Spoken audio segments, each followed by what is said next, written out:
It is official. We have our Fetchland reprints for 2020, but with a big caveat. So in today's Zendikar Rising announcement, Wizards of the Coast have announced that they are reprinting Fetchlands as part of the Zendikar Rising set, but they are not going to be printed in the base set. They will be printed as expeditions.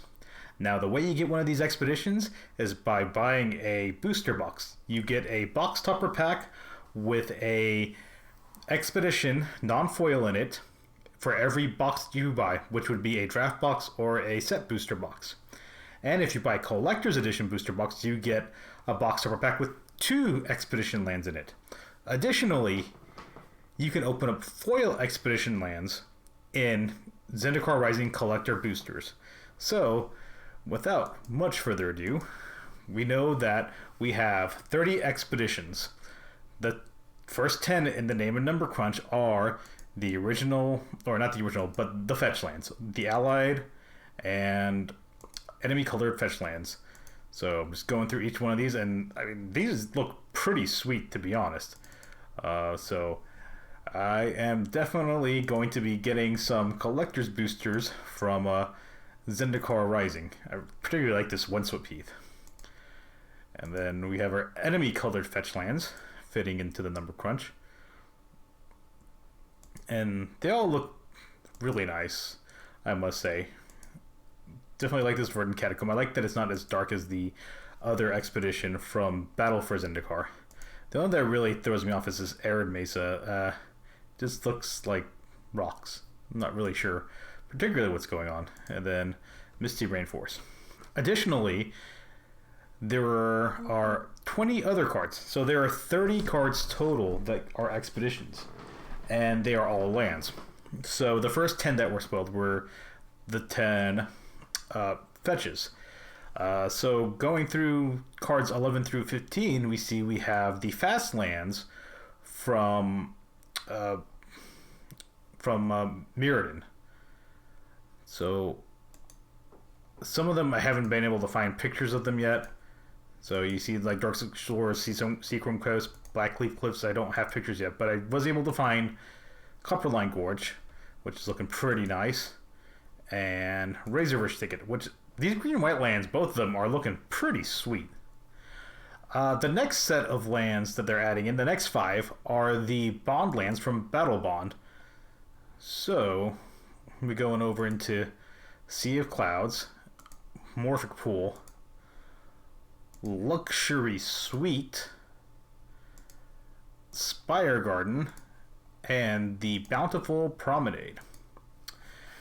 So that fills out the first 20 lands for the expedition set from Battle for Zendikar.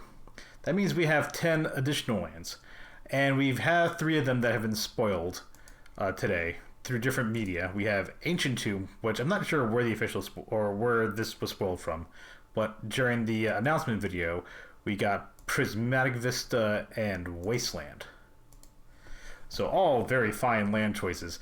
It's especially cool that the fast lands from Scars of Mirrodin and the Bondlands, they don't have any kind of special printing. So it's pretty cool that we're going to get special printings of these particular cards. I was thinking before Ancient Tomb was spoiled, we might have got the other 5 Bondlands, but with Ancient Tomb being spoiled, that kind of takes that out of the picture. So I have been trying to figure out what other lands they could put in here. We're not going to get anything like City of Traders, unfortunately, because of reserve list, and I was just kind of trying to figure out what else could be here. But I'd like to know what your thoughts are. So if you have any ideas of what could be additional expeditions in the Zendikar Rising Expedition set, please feel free to comment and let me know.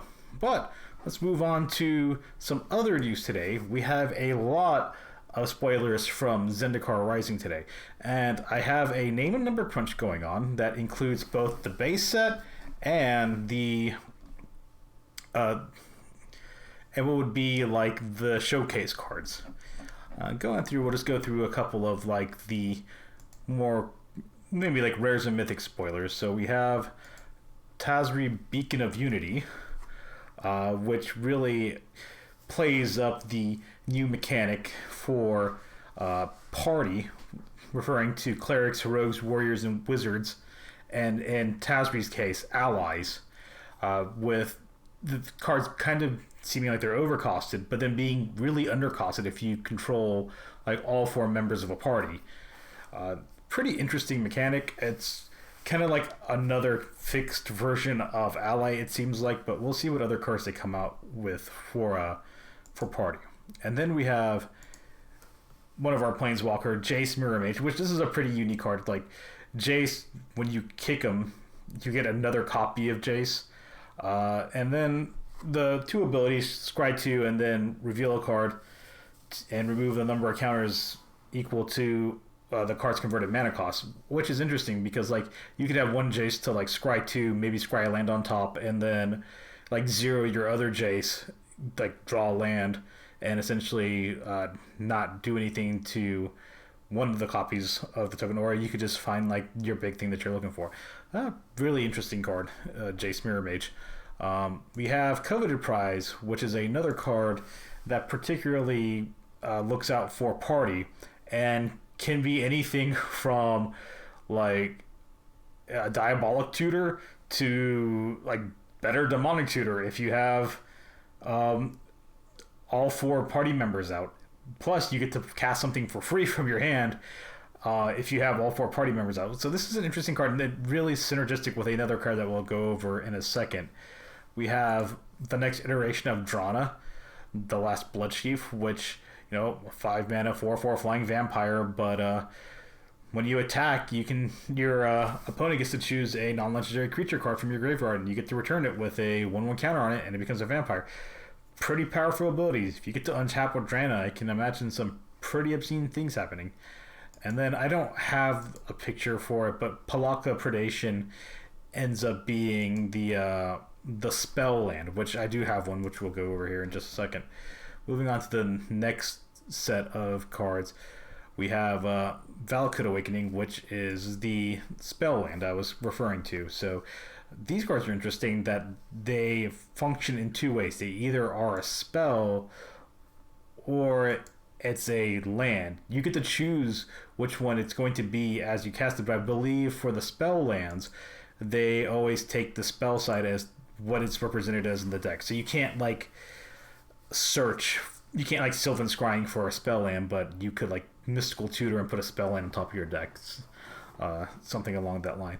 From what I've read, or I think from what they were saying earlier this morning, there's going to be a creature, or they have sorcery and creature as well, which the Palaka land is a sorcery, so we have instant and sorcery represented so far, and we'll probably see creature. I imagine that green's going to be a creature, but we're going to see.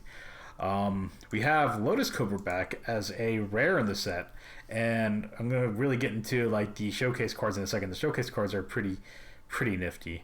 Tazri Paragon is one of those synergistic cards that works with the party mechanic, because it is all four party members, because that's how it counts as. So you can do some pretty interesting things with Tazri Paragon in relation to some of the other cards that have been spoiled, especially like the tutor that we were looking at earlier. We have a new iteration of Linvala, which is pretty interesting. It definitely plays on the party mechanic, and then has a sacrifice ability to give all your all creatures hexproof or indestructible, which is pretty nice, like a nice defense mechanism. We have the next iteration of Nahiri, which we really are seeing that red-white come out in the Zendikar Rising trailer, with Nahiri being a little bit more chaotic in the way that she acts. If you haven't seen the Zendikar Rising trailer, I would definitely check it out. And then we have green-black Nissa, which this Nissa is pretty cool because it has a static landfall ability. Whenever a land enters the battlefield, you can put a loyalty counter on Nissa. I'm pretty excited about this, and I definitely like lands. I like green-black X, like green-black blue or green-black white, so I definitely want to play with this card. It just has the ability to make a land a 3/3 elemental creature with menace and haste until end of turn, so like your lands aren't unprotected when it's not your turn, and Like, they have haste and they have some kind of evasion, so it's still pretty sweet. And you get the untapped land too. And then the -5 is pretty cool. Like, you could go like turn 5 or turn 4, depending on if your deck ramps or not. Like, play Nissa, and then drop a land, and plus Nissa. And if you drop something like a fetch land, a Fabled Passage is what I'm thinking. If you drop something like a Fabled Passage and then use Fabled Passage, you take Nissa up to 6 because you get 2 landfall triggers that turn. And then you can -5 and use Nissa's ability. So that's pretty cool. So definitely not excited about this tier of Nissa. I think she'll fit well in some of the black-green commander decks for sure. And then we have what a lot of people are excited for, which is the next iteration of Omnath. So we went from Omnath mono green to red green Omnath to Teamer Omnath in Core 20 to a 4-color Omnath adding white in Zendikar Rising with a lot of landfall abilities. So basically, Omnath has landfall, and dependent on the number of land drops you have that turn, determines what abilities Omnath's going to do. If it's the first land, you gain 4 life. If it's the second time you trigger landfall that turn, you get 4 mana, red, green, white, blue. And if it's the third time, it deals 4 damage to each opponent and each planeswalker you don't control. So it's pretty crazy, like pretty cool. I see this being like a very heavily played like landfall general. Just pretty excited about it. And then we have what we call the pathway lands. These are lands that come into. These are lands that are double face lands, and I didn't really do it right here. We'll take a look at this one right here. So, like, if we look at Bright Climb Pathway, it's either Bright Climb Pathway or you could play it as Grim Climb Pathway. So it's either a white mana source or a black mana source, and there are 6 lands that have this ability. So we have green white, black white,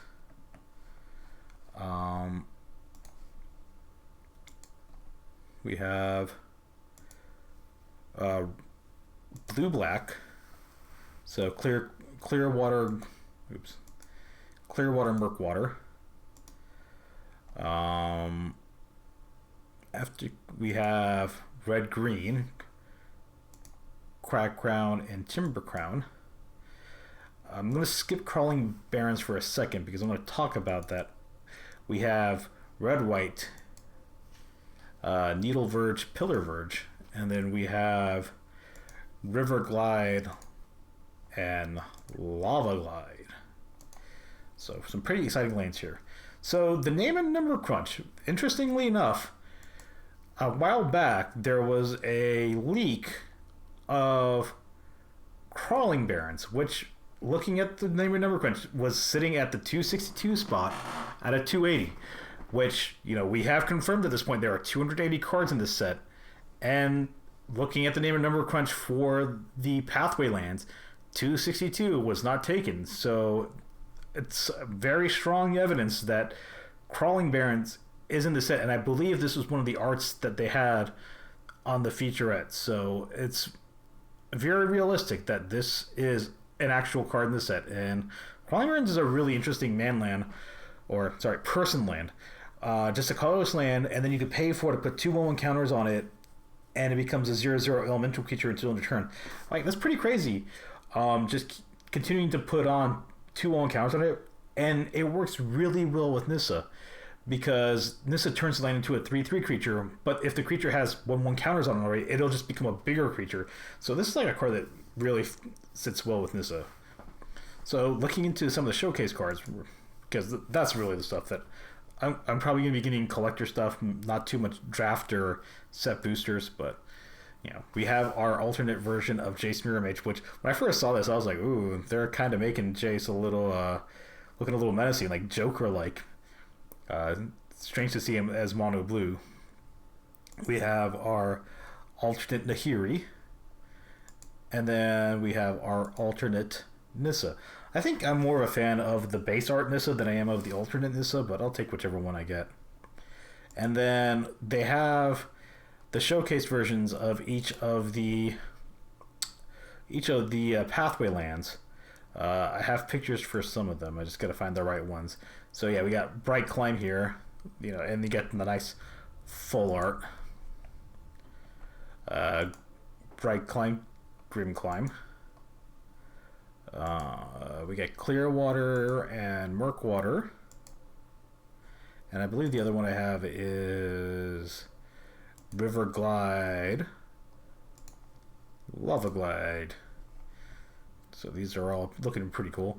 And then for any card that has Landfall, which we'll go over to Rune Crab, they have kind of like this stylized art that is representative of like old travel posters.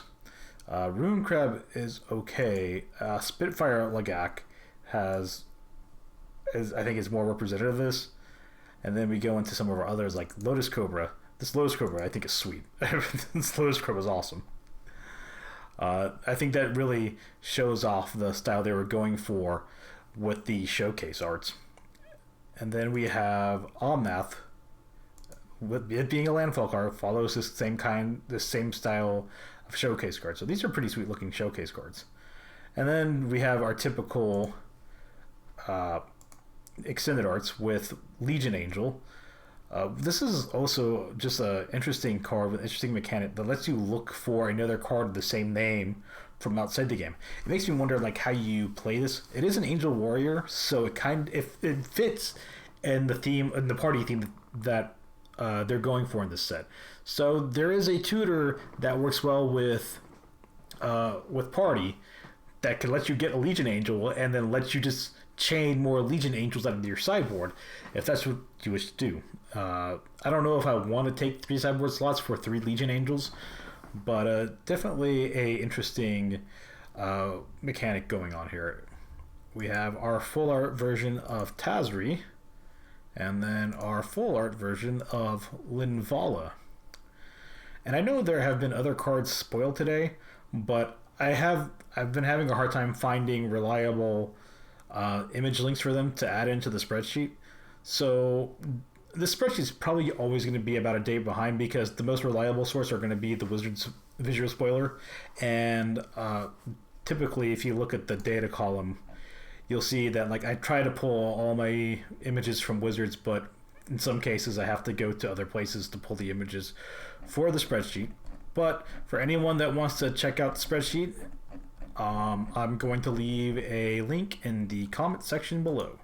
So what do you think about the first set of Zendikar spoilers? I really want to know what y'all are thinking. Feel free to comment in the comment section below and let me know. If you like the content, feel free to give me a subscribe and share it out with your friends and have them subscribe too. They all help out.